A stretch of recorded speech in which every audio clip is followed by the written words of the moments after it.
सलमान खुर्शीद जी को भी याद करना चाहता हूँ। टीवी पर उनको रोते हुए देखा तो रोते रोते वो श्रीमती सोनिया गांधी के घर से बाहर आ कि बाटला हाउस की घटना देखकर सोनिया जी फूट फूट कर रो पड़ी। सलमान खुर्शीद जी का वो इंटरव्यू मेरे मोबाइल में रिजर्व कर आया हूँ। आप जब भी कहोगे ये पूरे टीवी पर बताने के लिए मैं तैयार। इनकी इच्छा है तो कल एक समय तय करिए, यहाँ बता दीजिए चारों टीवी में, और देश की जनता भी देख। 2004 से 14 में अखंड सोनिया मनमोहन की सरकार थी 10 साल की। अब मैं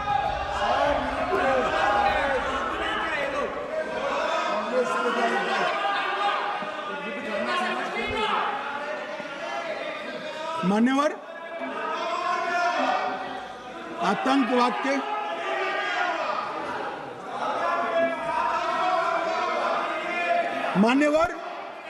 आतंकवाद के खिलाफ लड़ाई होती, कभी वो हमला करते हैं, मगर सवाल ये है कि इन्होंने 5 से 11 के बीच में 27 जघन्य हमले किए, 1000 के करीब लोग मारे गए।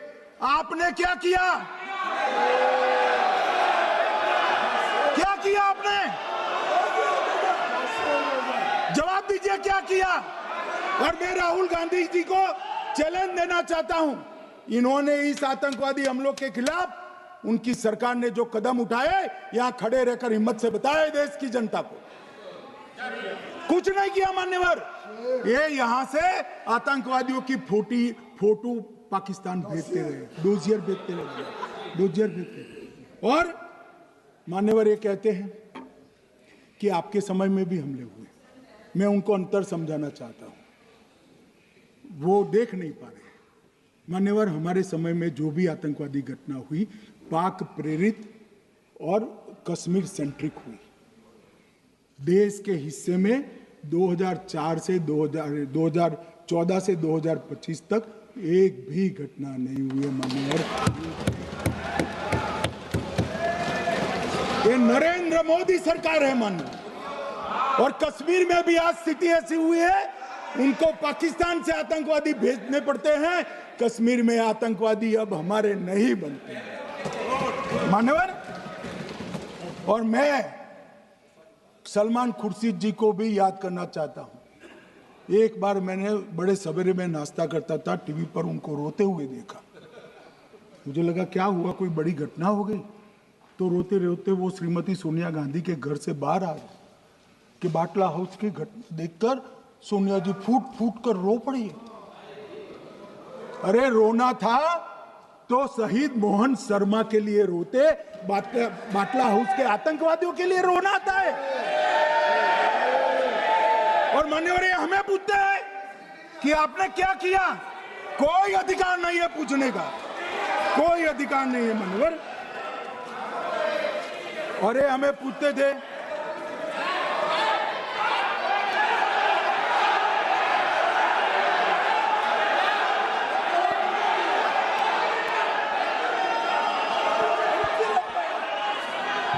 मान्यवर, अभी 25% बाकी।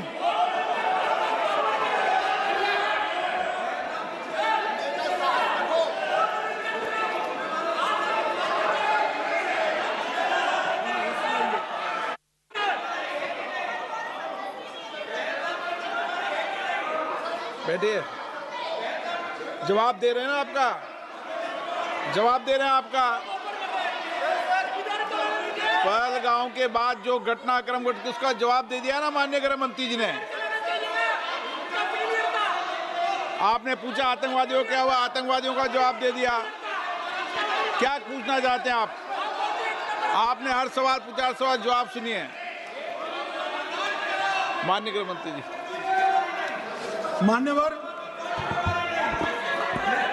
मान्यवर, इन लोगों को कल ऐसा था कि ये जो बहसरन के गुनहगार है वो पाकिस्तान भाग गए। तो बड़े आवाज से पूछते थे, भाग गए। गृह मंत्री क्या करता है, जिम्मेदारी ले। हमारी तो सेना ने ठोक दिया, सीआरपीएफ ने ठोक दिया मान्यवर। अब मेरा तो जवाब बनना ना देता है ना वो मांगना बनता है। मगर मैं उनको कुछ पूछना चाहता हूं।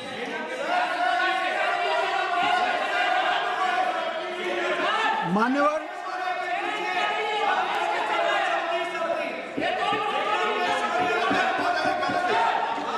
प्लीज, मारेगी तो सेना है ना, सेना अब ऐसे भी मारेगी ना,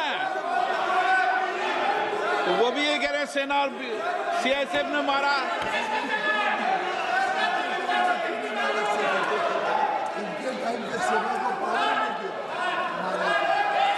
मान्यवर ये कहते हैं,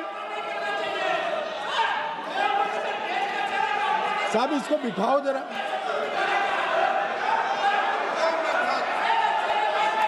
हाँ प्लीज बैठिए बैठिए बैठिए बैठिए बैठिए।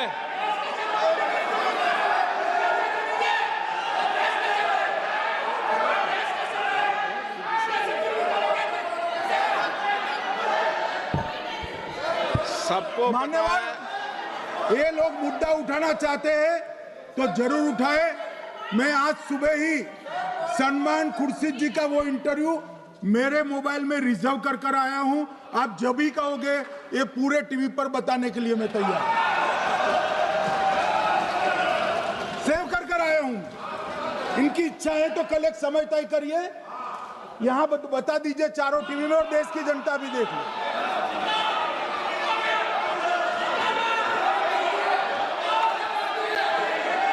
मान्यवर कह रहे हैं बताओ, आप बताओ, बताना है या नहीं बताना? नहीं, पूछो ना उनको। प्लीज प्लीज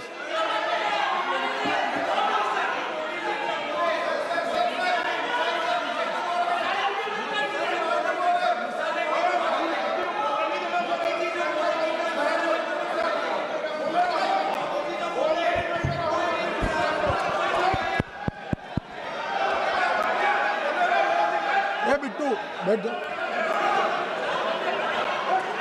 मान्यवर ये पूछ रहे थे कि क्यों भाग गए। अब मेरा समय काफी जाया गया, मैं जरा संक्षिप्त में कहता हूं, घटनाओं पर नहीं जाऊं। दाऊद इब्राहिम कासकर 1986 में भागा, श्री राजीव गांधी की सरकार। सैयद सलाउद्दीन 93 में भागा, कांग्रेस की सरकार। टाइगर मेमन 93 में भागा, कांग्रेस की सरकार। अनीस इब्राहिम कासकर 93 में भागा, इनकी सरकार। रियाज भटकल 2007 में भागा, इनकी सरकार। इकबाल भटकर 2010 में भागा, इनकी सरकार। मिर्जा सादाब बेग 2009 में भागा, इनकी सरकार। अब मान्यवर मेरा तो जवाब मांग लिया, हमारे सुरक्षा बलों ने मेरा जवाब भी दे दिया, अब राहुल गांधी इसका जवाब दे।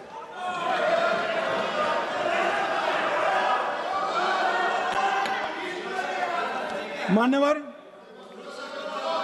अब मैं कश्मीर के विषय में मैं बात करना चाहता हूं। कल कहते थे कि गृह मंत्री ने भाषण किया था कि 370 की कलम जाएगी तो आतंकवाद कम हो जाएगा। क्या हो? मान्यवर मेरा हिसाब देना बनता है। हम भारतीय जनता पार्टी के कार्यकर्ता हैं, ये नरेंद्र मोदी जी की सरकार है, हम जवाबदेह होते हैं जनता के प्रति, संसद के प्रति और देश के हितों के प्रति। मैं आज देश की जनता के सामने 2004 से 14 और 2015 से 25 10-10 साल का लेखा जोखा रखना चाहता हूं। 2004 से 14 में अखंड सोनिया मनमोहन की सरकार थी 10 साल की, और 15 से 25 अखंड रूप से नरेंद्र मोदी जी की सरकार। कश्मीर में टेरर इंसिडेंट 7217 हुए थे 2004 से 14 में। 70% की कमी के साथ 2150 हो गए 1525। नागरिकों की मृत्यु 2004 से 14 में 1770 हुई, 2015 से 25 में कम होकर 357 हो गई, 80%।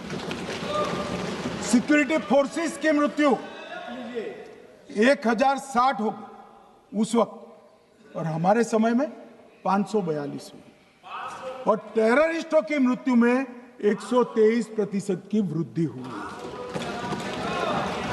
ये हमें पूछ रहे हैं क्या हुआ? आंकड़े से भाग नहीं सकते भाई, आंकड़े से भाग नहीं सकते।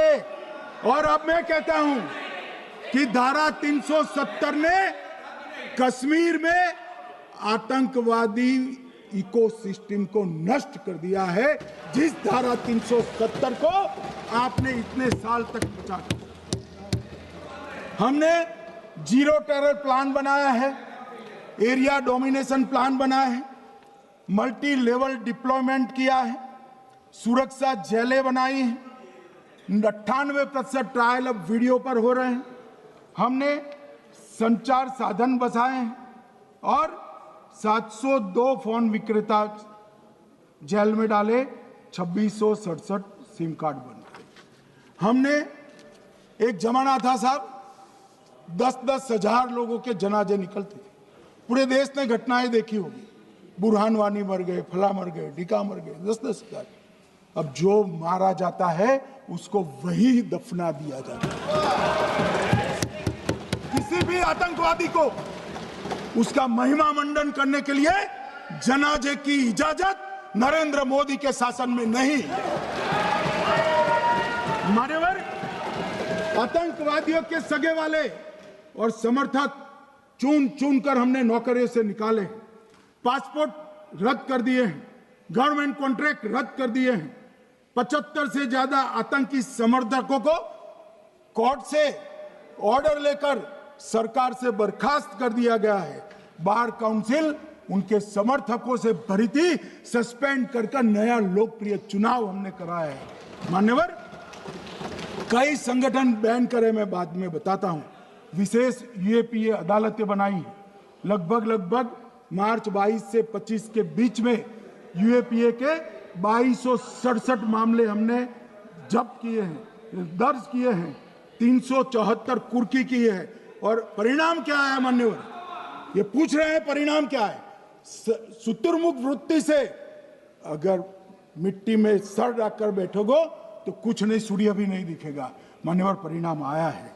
पहले ऑर्गेनाइज टाउन पेल्टिंग साल की 2654 होती थी एवरेज इनकेस में। कितनी मान्यवर? 2654 पथराव होते हैं, 2024 में 0 हो गए। मान्यवर, ऑर्गेनाइज हड़ताल पाकिस्तान से ऐलान करते थे, घाटी बंद रहती थी। पाकिस्तान की भी हिम्मत नहीं है, घाटी में भी हिम्मत नहीं है। इनके समय में साल में 132 दिन घाटी बंद रहती थी, अब ऑर्गेनाइज हड़ताल 3 साल से 0 है। मान्यवर, टाउन पेल्टिंग में नागरिकों की मृत्यु हर साल 112 होती थी, 3 साल से नागरिकों की मृत्यु 0 है। मान्यवर, जख्मी होते थे 6235 लोग टाउन पेल्टिंग में, आज 0। मान्यवर, आज मैं बताता हूं, एक समय में हुर्रियत के नेताओं को यहां वीआईपी ट्रीटमेंट मिलती थी, हुर्रियत के साथ चर्चा करते थे, और ये हुर्रियत वाले आते थे, रेड कारपेट पूरा रोड खाली कर सीधा आता था, और मनमोहन सरकार के दूत इनके साथ चर्चा करते थे। सारे हुर्रियत के कंपोनेंट हमने बैन कर दिए हैं, सारे जेल की सलाखों के पीछे। हम कोई हुर्रियत से बात करना नहीं चाहते। मैं सदन में नरेंद्र मोदी जी की नीति दोहराना चाहता हूं। हुर्रियत टेररिस्ट संगठनों के आउटफिट है, हम इनसे बात नहीं करेंगे। हम अगर किसी से बात करेंगे तो घाटी के युवाओं के साथ बात करेंगे, हुर्रियत के साथ बात। मान्यवर, चुनाव के दौरान डर का माहौल होता था, अब 98.3% मतदान हुआ पंचायत चुनाव। कांग्रेस की बंद बहिष्कार का समय बंद हो गया। सेपरेटिस्ट बात करना चाहते थे, अब वो नहीं कर सकते। और मान्यवर, 2019 के बाद हमने कितने संगठन बैन करे, मैं बोलना चाहता हूं, थोड़ा समय चाहिएगा मान्यवर। The TRF peoples anti fascist front, Tehreek ul Mujahideen, Jamaat ul Mujahideen Bangladesh Hindustan, Jammu Kashmir Ghaznavi force, Khalistan tiger force, Hizb ut Tahrir, जमाते इस्लामी। जो जमाते इस्लामी ने पूरे पाकिस्तान के अंदर एक प्रकार से अलगाववाद का जहर घोला, वो जमाते इस्लामी आज बंद कर दिया गया। Jammu Kashmir Liberation Front, Jammu Kashmir Democratic Freedom Party, Muslim League Jammu Kashmir, Tehreek Hurriyat, Muslim Conference Sumji गुट, Jammu Kashmir National Front, Jammu Kashmir Peoples Freedom league.